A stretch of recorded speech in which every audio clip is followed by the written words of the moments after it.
Aujourd'hui, je vais parler d'un sujet important qui vient du domaine de la psychologie positive. Le concept de flux, ou flow en anglais, est un état où l'on est tellement immergé dans une activité qu'on ne se rend plus compte de rien d'autre autour de soi.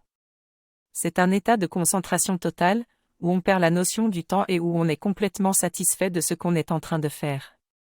La recherche en psychologie positive montre que les personnes qui trouvent du plaisir et de la satisfaction dans leur travail ou activité sont celles qui ont accès à cet état de flux. C'est parce que ces activités comportent un certain défi qui est équilibré avec notre capacité à les accomplir. Le flux est donc un déclencheur important pour vivre une vie satisfaisante et pleine de bonheur.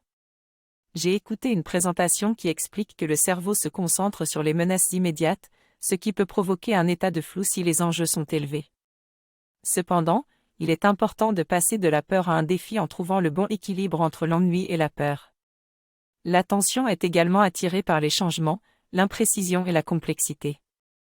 En outre, il est essentiel d'être conscient de son corps et de fixer des objectifs clairs pour obtenir une rétroaction immédiate et améliorer les performances. Un exemple est l'émission de télévision Top Chef qui crée un environnement compétitif pour les chefs professionnels. La musique classique est également utilisée pour étudier l'état de flux chez les musiciens. Le concept de flou dans la psychologie positive est un état de concentration élevé et de détente qui améliore le bonheur. Pendant les exercices de yoga, ma professeure m'a conseillé de détendre les muscles de mon visage afin d'être plus détendu. Le flou est produit par une interaction entre des émotions positives et une forte attention. Il est important de se perdre dans des activités qui nous passionnent et d'être présent à ce que l'on fait, plutôt que de s'attacher uniquement aux résultats. Pour moi, donner des formations et des conférences est un environnement où je suis dans un état de flou.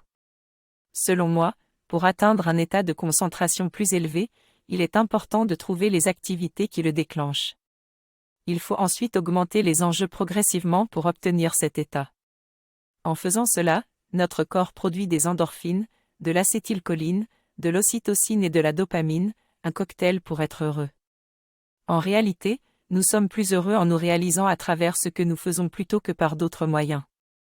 Je vous souhaite une excellente journée et je vous aime.